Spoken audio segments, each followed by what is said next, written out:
देवेंद्रजी फडणवीस आपल्या समोर मनोगत व्यक्त करतील। भारत माता की, भारत माता की, छत्रपती शिवाजी महाराज की, धर्मवीर छत्रपती संभाजी महाराज की। हिंदवी स्वराज्याचे सरसंस्थापक छत्रपती शिवरायांना मानाचा मुजरा करतो। भारतीय राज्यघटनेचे शिल्पकार भारतरत्न डॉक्टर बाबासाहेब आंबेडकर यांना मानवंदना अर्पित करतो। आजच्या उमेदवारी अर्ज भरण्याच्या या अतिविशाल सभेमध्ये मंचावर उपस्थित महाराष्ट्राचे लोकप्रिय मुख्यमंत्री माननीय एकनाथराव शिंदेजी, महाराष्ट्राचे अत्यंत धडाडीचे उपमुख्यमंत्री सन्माननीय अजितदादा पवारजी, माननीय रामदास आठवलेजी, माननीय प्रफुल्ल पटेलजी, चंद्रकांत दादा पाटीलजी, नीलमताई गोरे, या ठिकाणी खऱ्या अर्थानं बारामतीकरांच्या मनामनातील सुनबाई असलेल्या, बरोबर आहे ना, बाहेरच्या नाही, बारामतीकरांच्या मनामनातील सुनबाई असलेल्या सुनेत्राताई पवार, पुण्याचे आपले मुरलीधर मोहोळ, मेधाताई कुलकर्णी, भीमरावांना तापकीर, राहुलदादा कुल, दत्तामामा भरणे, कांचनताई कुल, सिद्धार्थ शिरोळे, माधुरीताई मिसाळ, चेतनजी तुपे, दिलीपजी मोहिते, सुनीलजी टिंगरे, विकासजी महात्मे, हर्षवर्धनजी पाटील, प्रदीपदादा रावत, आनंदजी परांजपे, विजयजी शिवतारे, रुपालीताई चाकणकर, शरदजी ढमाले, अशोकजी टेकवडे, बापूजी पठारे, वासुदेव नाना काळे, धीरजजी घाटे, नवनाथजी पडळकर, रमेशजी थोरात, जालिंदरजी कामटे, प्रवीणजी माने, बाबा जाधवराव, प्रदीप गारटकर, रमेश बाप्पू कोंडे, दिगंबरजी दुर्गाडे, बाबा जगदाळे, परशुराम वाडेकर, केशवराव जगताप, बाळासाहेब गावडे, राजेश पांडे, रंजन काका तावरे, दौलत नाना शितोळे, कांचनताई कुल, दीपक मानकर, कुलदीप कोंडे, ज्यांनी आत्ताच प्रवेश केला ते कुलदीप कोंडे, सचिन खरात, बाबासाहेब चांदोरे, आणि या ठिकाणी भारतीय जनता पार्टी, शिवसेना, राष्ट्रवादी काँग्रेस, रिपाई, मनसे, रासप, रयत क्रांती, आरपीआय कवाळे गट, दलित पॅंथर, जय मल्हार क्रांती संघटना, या सगळ्या संघटनांचे प्रमुख पदाधिकारी, कोणाचे नाव सुटले असतील तर क्षमा मागतो, आणि प्रचंड संख्येने उपस्थित असलेल्या माझ्या सर्व माता भगिनी आणि बंधूंनो, जिथपर्यंत माझी नजर जाते मला लोकच लोक दिसतायत। बारामतीचा फैसला आजच्या सभेनेच या ठिकाणी केलेला आहे। खरं म्हणजे या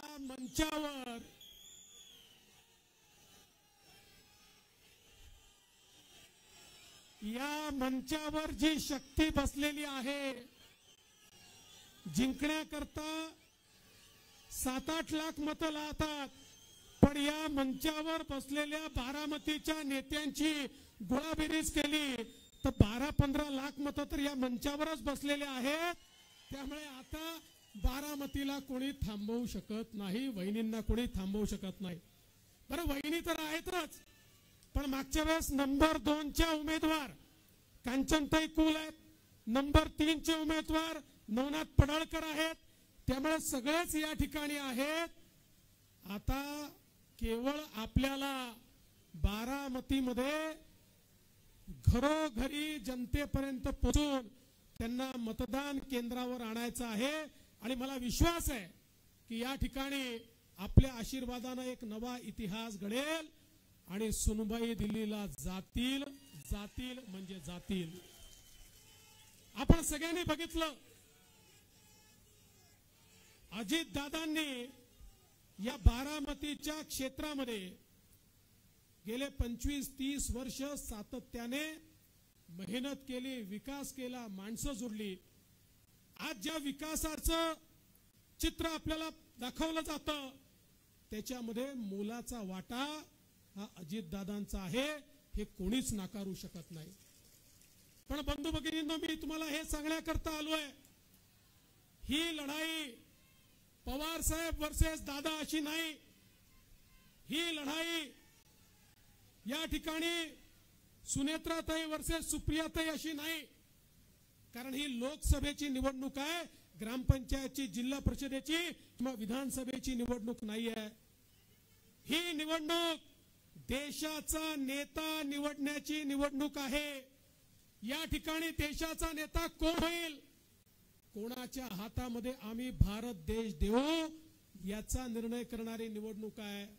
या निवडणुकीने पवार साहेब, सुप्रियाताई हे नेते बनणार नाहीत किंवा या निवडणुकीने अजितदादा उपमुख्यमंत्र्याचे काही केंद्रामध्ये जाणार नाहीत. या निवडणुकीमध्ये केवळ एवढंच पाहायचं आहे, बारामतीचा खासदार हा मोदीजींच्या बाजूने उभा राहतो की राहुल गांधींच्या बाजूने उभा राहतो.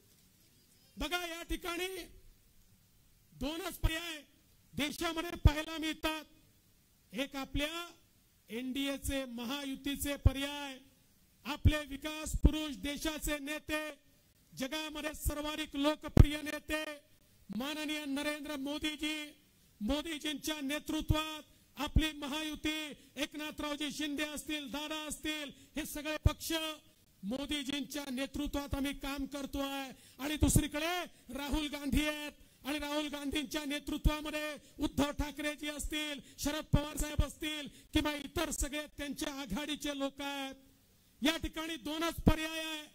कुठलंही मत घड्याळावर मिळो, धनुष्यबाणावर मिळो किंवा कमळावर मिळो, ते मत नरेंद्र मोदीजींना जातं.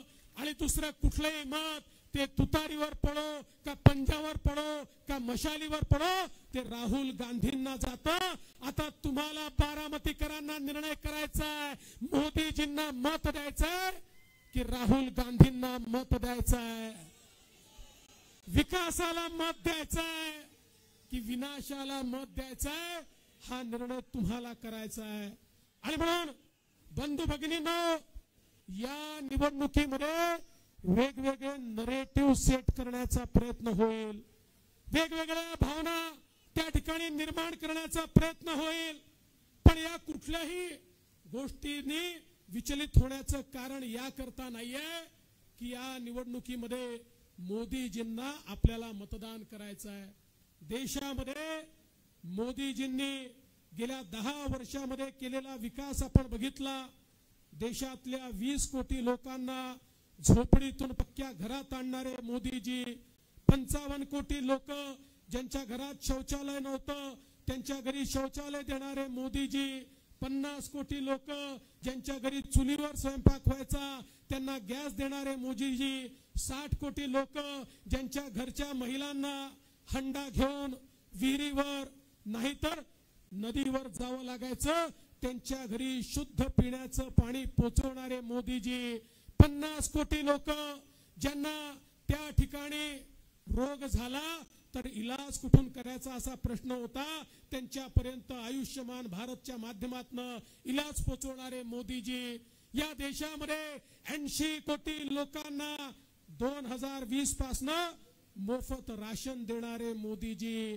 आमच्या तरुणाईला मुद्राच्या माध्यमातून त्या ठिकाणी बिना तारण आणि बिना गॅरंटीचं लोन देणारे मोदीजी. 50 कोटीपेक्षा जास्त तरुणाईला लोन मिळालं आणि सांगताना आनंद वाटतो की याच्यामध्ये 30 कोटी आमच्या माता भगिनी, महिला आमच्या बहिणी आहेत, त्यांच्या जीवनामध्ये परिवर्तन करणारे मोदीजी. या देशामध्ये बचत गटांचं एक मोठं आंदोलन उभं करून 85 लाख बचत गटांना 8 लाख कोटी रुपये देणारे मोदीजी. या देशातल्या आमच्या दलित समाजामध्ये उद्योजक तयार झाले पाहिजेत म्हणून प्रत्येक बँकेला तुमच्या प्रत्येक ब्रँच मधनं दलित समाजाच्या तरुणांना लोन द्यावंच लागेल आणि दिलं नाही तर तुमच्या बँकेचा लायसन्स रद्द होईल असं सांगून या देशामध्ये दलित उद्योजक तयार करणारे मोदीजी. आमचे 12 बलुतेदार ज्यांनी पारंपरिक व्यवसाय केला त्यांचा व्यवसाय वाढला पाहिजे, त्यांना मदत मिळाली पाहिजे, त्यांच्या भावी पिढ्यांना आधुनिकतेने व्यवसाय करता आला पाहिजे. म्हणून या ठिकाणी 30,000 कोटी रुपयाची योजना आणणारे आपले मोदीजी आणि आमच्या आदिवासी समाजाच्या उत्थानाकरता 24,000 कोटी रुपयाची योजना आणणारे मोदीजी आज समाजाच्या प्रत्येक घटकाला त्या ठिकाणी मोदीजींनी ज्या प्रकारे एक मदत केली आहे, समोर आणण्याचा प्रयत्न केला आहे. आणि खऱ्या अर्थानं दीन दलित गोरगरीब आदिवासी शेतकरी शेतमजूर महिला अल्पसंख्याक ओबीसी प्रत्येकाच्या जीवनामध्ये परिवर्तन घडवण्याचं काम मोदीजींनी केलं आहे. आणि हे सगळं करत असताना मोदीजींनी सांगितलं पिछले 10 साल तो केवल ट्रेलर था, असली पिक्चर अभी बाकी है. पुढच्या 5 वर्षामध्ये एक बदललेला भारत आपल्याला पाहायला मिळणार आहे. एक मजबूत भारत, जो भारत संरक्षित आहे, ज्या भारताकडे कोणी वाकडी नजर करून पाहू शकत नाही, अशा भारताच्या निर्मितीची ही निवडणूक आहे. ही गल्ली बोळातली निवडणूक नाही आहे बंधू भगिनींनो. या देशाची सुरक्षा कोण करू शकतं, गरिबाचा विकास कोण करू शकतं, देशामध्ये इन्फ्रास्ट्रक्चर कोण तयार करू शकतं, या सगळ्या गोष्टींचा फैसला करणारी निवडणूक आहे. आणि म्हणून मी बारामतीकरांना एवढीच विनंती करण्याकरता आलो आहे. महाराष्ट्रामध्ये एकनाथरावजी शिंदे, अजितदादा, आम्ही सगळे मिळून एक मजबूत सरकार देतो आणि आमच्या सोबत आमच्या डोक्यावर मोदीजींचा हात आहे, मोदीजींचा आशीर्वाद आहे, केंद्र सरकारची साथ आहे. आणि त्याच वेळी बारामतीतून देखील तुम्ही 400 पार मध्ये बारामतीचा प्रतिनिधी पाठवला तर मला विश्वास आहे की बारामतीच्या विकासाच्या प्रयत्नांना या ठिकाणी मोठी मदत मिळेल. आणि म्हणून फार वेळ आपला घेणार नाही, एवढीच विनंती करतो. आपण सगळ्यांनी घड्याळाची बटन दाबायची आहे. घड्याळाची बटन दाबली की वोट सुनेत्राताईंना मिळेल, पण त्याच वेळी वोट मोदीजींना देखील मिळेल. मोदीजींना मतदान करण्याकरता सुनेत्राताईंना निवडून द्या, एवढीच विनंती करतो आणि माझं बोलणं संपवतो.